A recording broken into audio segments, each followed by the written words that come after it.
कि बहनों भाइयों, पिछले 5 वर्षों में 3 बार अपनी सीमा के बाहर जाकर हम लोगों ने एयर स्ट्राइक कर कामयाबी हासिल की है। गृह मंत्री राजनाथ सिंह का ये वही बयान है जो उन्होंने मंगलौर में दिया था और यहाँ भारतीय सेना के पराक्रम और शौर्य की तारीफ करते हुए जनता को ये कहकर असमंजस में डाल दिया था कि भारत ने 2 नहीं बल्कि 3 सर्जिकल स्ट्राइक्स को अंजाम दिया है। एक तो 2016 में उरी हमले के बाद सर्जिकल स्ट्राइक, दूसरा पुलवामा हमले के बाद एयर स्ट्राइक, वो भी पाकिस्तान की सीमा में घुसकर। लेकिन तीसरी स्ट्राइक जिसके बारे में गृह मंत्री बात कर रहे थे, उसका सच किसी को नहीं पता था। साथ ही गृह मंत्री ने खुद इस कंफ्यूजन को क्लियर नहीं किया था। सिर्फ ये कहा था कि तीसरे हमले के बारे में आपको नहीं बताऊंगा, भारत अब कमजोर नहीं रहा है, जिस पर विदेश मंत्री सुषमा स्वराज की प्रतिक्रिया भी सामने आई थी और उन्होंने इसे लोकसभा चुनाव से जोड़ दिया था। सुषमा स्वराज ने कहा था कि तीसरी सर्जिकल स्ट्राइक भारत में ही होगी, जो देश की जनता करेगी भारी बहुमत से बीजेपी को चुनाव जिताकर।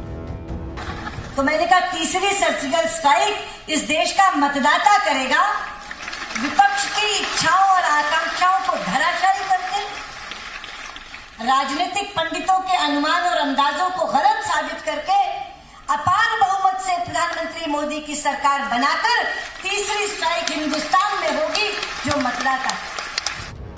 लेकिन इसकी हकीकत कुछ और ही है जो आज हम आपको बताएंगे।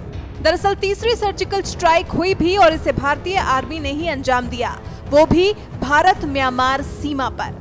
1 या 2 दिन में नहीं बल्कि पूरे 2 हफ्तों में, यानी ऑपरेशन 17 फरवरी से शुरू होकर 2 मार्च तक चला, जहां अराकान आर्मी के खिलाफ दोनों देशों की सेना ने संयुक्त कार्रवाई की और उग्रवादियों के कैंपों को तबाह कर दिया।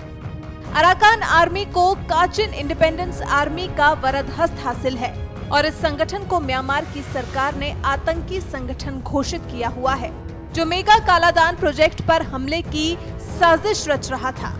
कोलकाता के हल्दिया पोर्ट को म्यांमार के सिटवे पोर्ट से जोड़ने वाले इस प्रोजेक्ट पर खतरे के बादल मंडराते दिखे तो सेना की स्पेशल फोर्स, असम राइफल्स और दूसरी इन्फेंट्री यूनिट्स ने दक्षिण में म्यांमार में अड्डे बनाए और आतंकियों को खदेड़ने का पुख्ता प्लान बनाया, जिसके पहले चरण में मिजोरम से सटे सीमाई इलाकों में बने नए कैंपों को नष्ट किया गया, जबकि अगले चरण में खतरनाक नागा ग्रुप के कैंप पर धावा बोला गया और 2 मार्च को ऑपरेशन को खत्म कर इसमें सफलता पाई गई। इस जमीन पर अब म्यांमार की सेना का कब्जा है।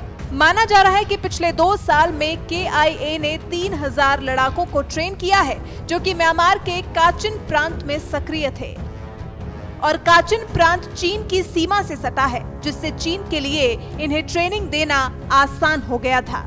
इस प्रोजेक्ट के पूरे होने से मिजोरम म्यांमार से जुड़ जाएगा। इस प्रोजेक्ट की अहमियत का अंदाजा आपको इस बात से होगा कि अब म्यांमार से मिजोरम की दूरी 1000 किलोमीटर कम हो जाएगी।